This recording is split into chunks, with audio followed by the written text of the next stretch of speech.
yet. Operator. Tank, I need a pilot program for a P-212 helicopter. Hurry.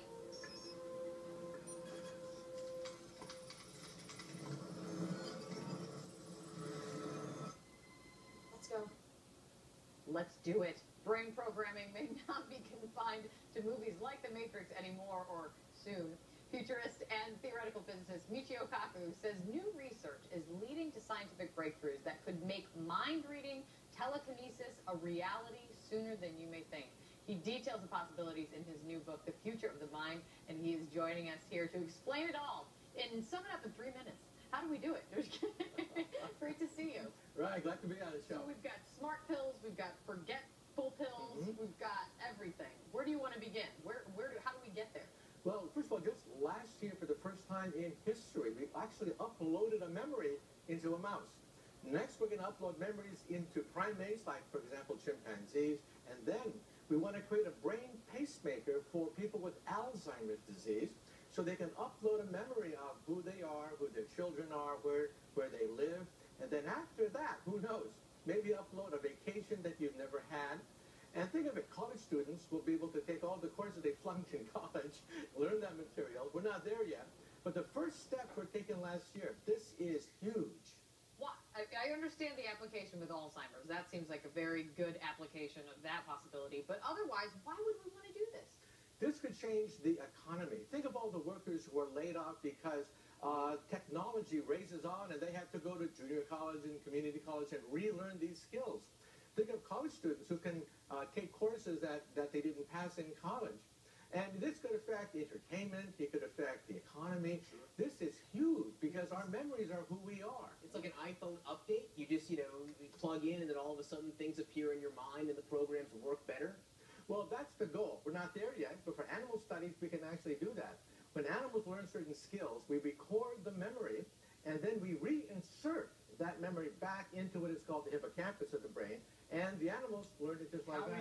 What is it that you're inserting that is the memory? Well, when you learn a task in the hippocampus, in the center of the brain, electrical activity surges in what is called the hippocampus. That is your memory organ. We record it.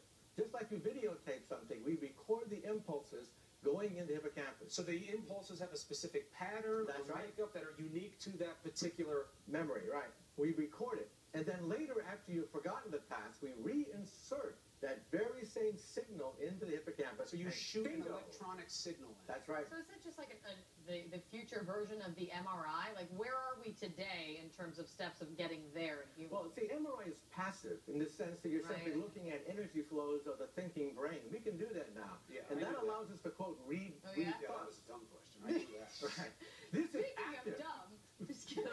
This is active. We're talking about uploading memories, experiences. One day we may have a brain net where the internet is replaced by memories, emotions, and feelings rather than digital. What's the whole point of us being us then if you can change it and adapt it? I mean, what's the point of actually living your life? Because you can enhance it. You can enrich it.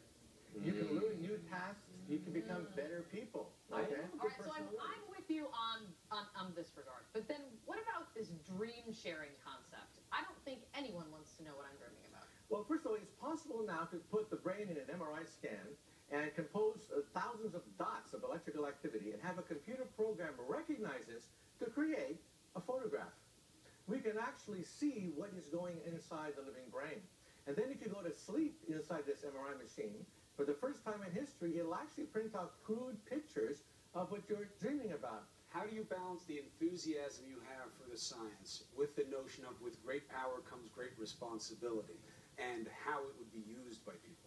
Well, we have to be very clear that false memories might also be uploaded. Vacations could be uploaded, but memories of crimes that never happened or I'm hearing like the premise of every sci-fi movie I've seen in the past 5 years. Right now. And also remember that President Barack Obama, the European Union, had pledged over $1 billion to map the brain. This is huge. The next Human Genome Project will be the Connectome Project to give a map of the human brain, whereby we can actually see how mental illness operates. That's the short-term goal. That would be huge. Right. Few needs are greater than that one, at least in American society, to understand behavior. Right, and it's in biblical times that mental illness is mentioned. And we realize that upwards of 15% of the American population at some point or other have had mental problems. And we don't know why. We're clueless as to the origin of schizophrenia, bipolar disorder, Maybe it would help them OCD. with the acceptance level also. We always deal with stories here now where there's criminal activity and the people claim to be mentally ill, and we don't want to use it as an excuse. There's a stigma against it, so knowledge would be very helpful. Right. And one day, if we have the connectome that is on a disc, all the pathways of the brain, some people have speculated that in some sense this will live on even after we die. So, Professor, if this is what you're doing for fun, and you should read the book because, I mean, I already feel smarter. What are you doing Just for work? Well, I'm a physicist, and we work on two great things. One is the origin of the universe. That's what I do professionally. That's what I do for a living. But we also look at the origin of the mind. These are the two greatest mysteries in all of science, outer space and inner space. Fun to talk about and fun to dream about, I'll tell you that much. And I'll tell you what, people are interested. The book's already #1 on the New York Times bestseller list. So That's right. it's obviously a high interest category. I feel smarter already.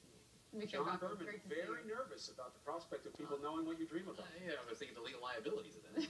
Oh my gosh. Thank Always you. a lawyer. Oh, yeah, there you go. Coming up, nearly 1 in 5 public school students drop out.